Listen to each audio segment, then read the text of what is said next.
ପୂଜା ବ୍ରତ ହେଉ କିମ୍ବା ଏମିତି ମିଠା ଖାଇବାକୁ ଇଚ୍ଛା ହେଲେ କମ ସମୟରେ ବନି ଯାଉଥିବା ମିଠାର ରେସିପି ମୁଁ ଆଜି ଆପଣମାନଙ୍କ ସହିତ ସେୟାର କରିବି, ଯୋଉଥିରେ ଆପଣ 3 ପ୍ରକାରର ସ୍ୱାଦ ପାଇପାରିବେ।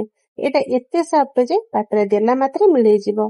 ନମସ୍କାର, ରୋଜି ହାଣ୍ଡିଶାଳକୁ ଆପଣମାନଙ୍କୁ ଅନେକ ଅନେକ ସ୍ୱାଗତ।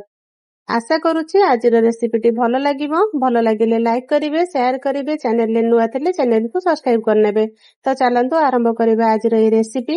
ଆଜିର ଏହି ରେସିପି ପାଇଁ ମୁଁ ନେଇଯାଇଛି 1 କପ୍ ଶାଗୁ। ମୁଁ ଏଠି ବଡ ଦାନା ଶାଗୁ ନେଇଛି, ଆପଣ ଛୋଟ ଦାନା ଶାଗୁ ମଧ୍ୟ ନେଇପାରିବେ। ତ ଶାଗୁ ଦାନାକୁ ଏବେ ଆମେ ଗୋଟେ ବାଉଲରେ ଦେଇଦେବା। ଏହାକୁ 3 ରୁ 4 ଥର ଭଲ ଭାବରେ ଧୋଇକି ନେଇ ଆସିବା। ଏଇଠି ମୁଁ ଭଲ ଭାବେ ଏହାକୁ ଧୋଇକି ନେଇ ଆସିଛି। ଏବେ ଏଥିରେ ପାଣି ଦେବା, ଯେମିତି ଶାଗୁ ଦାନା ଆମର ବୁଡିକି ରହିବ। ବେଶୀ ଦେବେନି, ଶାଗୁ ଆମର ଅଠାଳିଆ ହେଇଯିବ। ଏଇଠି ଦେଖନ୍ତୁ ଏତିକି କମ କରିକି ହିଁ ପାଣି ଦେବେ। ଏବେ ଏହାକୁ ଘୋଡେଇକି 2 ରୁ 3 ଘଣ୍ଟା ଛାଡିଦେବା ଭଲ ଭାବେ ଭିଜିବାକୁ। ଏବେ ଏହାକୁ ରଖିବା ସାଇଡରେ। ଏବେ ଗୋଟେ କଡେଇରେ ମୁଁ ଅଳ୍ପ କିଛି ପାଣି ଦେଇ ଦଉଛି। ତା ସହିତ ଦେଇଦେବି 1 ଲିଟରର କ୍ଷୀର। ମୁଁ ଏଠି ନର୍ମାଲ କ୍ଷୀର ନେଇଛି, ଆପଣମାନେ ଚାହିଁଲେ ପ୍ୟାକେଟ କ୍ଷୀର ମଧ୍ୟ ନେଇପାରିବେ। ଏବେ ଏହାକୁ ମିଡିୟମ ଫ୍ଲେମରେ ମଝିରେ ମଝିରେ ଗୋଳେଇକି ଫୁଟିବାକୁ ଛାଡିଦେବା।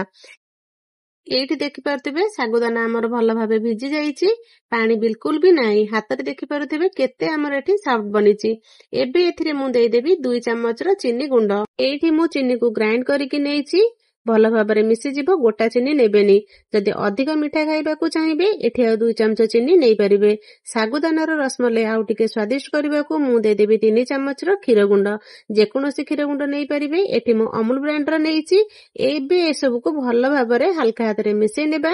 ହାଲକା ହାତରେ ମିଶେଇବେ ଯେମିତି ଶାଗୁଦାନା ଆମର ଦାନା ଦାନା ହେଇକି ରହିବ। ଆଗକୁ ତ ପୂଜା ପର୍ବ ଆସୁଛି, ଏଇ ସବୁ ଘରେ ବନେଇକି ଖାଇପାରିବେ। ଏଇଠି ଦେଖନ୍ତୁ ଭଲ ଭାବେ ଆମର ବାଇଣ୍ଡ ହେଇଯାଉଛି।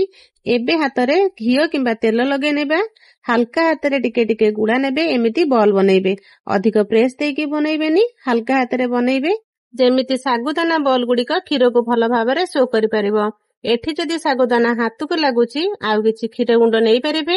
ଯଦି ଅଧିକ ଶୁଖିଲା ହେଇଯାଇଛି ଅଳ୍ପ ଟିକେ ପାଣି କିମ୍ବା କ୍ଷୀର ଦେଇକି ବନେଇ ପାରିବେ। ଏବେ ଆମେ ସବୁ ବଲ ଗୁଡିକ ବନେଇ ନେବା।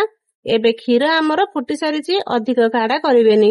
ଏଇଠି କ୍ଷୀରରେ ଭଲ ବାସ୍ନା ପାଇଁ ମୁଁ ଦେଇଦେବି ଗୁଜୁରାତିର ଗୁଣ୍ଡ। ଏଇଠି ମୁଁ ଦେଇ ଦଉଛି 2 ରୁ 3 ଚାମଚ ଚିନି, କାହିଁକି ନା ଶାଗୁଦାନା ବଲରେ ମଧ୍ୟ ଚିନି ଦେଇଥିଲେ, ସେଇ ହିସାବରେ କମ ଅଧିକ କରିପାରିବେ। ରସମଲେଇରେ ଟିକେ କଲର ଆସିବା ପାଇଁ ଦେଇଦେବି ୟେଲୋ ଫୁଡ କଲର। ଆପଣ ଚାହିଁଲେ ଏମିତି ବି ବନେଇ ପାରିବେ। ଗ୍ୟାସର ଫ୍ଲେମକୁ ଲୋ କରିକି 2 ରୁ 3 ମିନିଟ ଭଲ ଭାବରେ ଫୁଟେଇ ନେଇଯିବା। ଏଇଠି ଦେଖିପାରୁଥିବେ କ୍ଷୀର ଆମର ଭଲ ଭାବେ ଫୁଟି ସାରିଛି, ଗାଢା ମଧ୍ୟ ହେଇଯାଇଛି। ଏବେ ଧୀରେ ଧୀରେ କରିକି ଶାଗୁଦାନା ବଲ ଗୁଡିକୁ ଦେଇଦେବା। ଗରମ କ୍ଷୀରରେ ପଡିବା ମାତ୍ରେ ଶାଗୁଦାନା ଗୁଡିକ ସେଟ ହେଇଯିବ, ବିଲକୁଲ ବି ଖୋଲିବନି। ଏବେ ଏହାକୁ ମିଶେଇବାନି, ସେମିତି ଛାଡିଦେବା ଫୁଟିବାକୁ। ଧୀରେ ଧୀରେ ଉପରକୁ ଭାସି ଆସିବ, ହାଲକା ଦାନା ଦାନା ମଧ୍ୟ ଦେଖାଯିବ। ଏଇଠି ଦେଖନ୍ତୁ ଉପରକୁ ଭାସି ଆସୁଛି। 4 ରୁ 5 ମିନିଟ ଫୁଟିବା ପାଇଁ ଛାଡିଦେବା।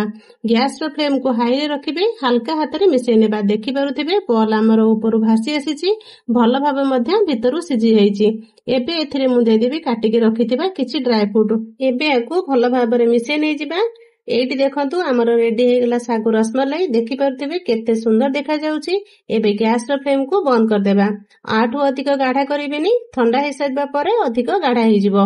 ଏବେ ଏହାକୁ ଆମେ ଛାଡିଦେବା କିଛି ସମୟ ଥଣ୍ଡା ହେବା ପାଇଁ। ଥଣ୍ଡା କରିକି ଖାଇବେ, ବହୁତ ବଢିଆ ଲାଗିବ। ତ ଏଇଠି ଦେଖନ୍ତୁ ବନିଗଲା ଆମର ସୁପର ଟେଷ୍ଟି ଶାଗୁ ରସମଲେଇ।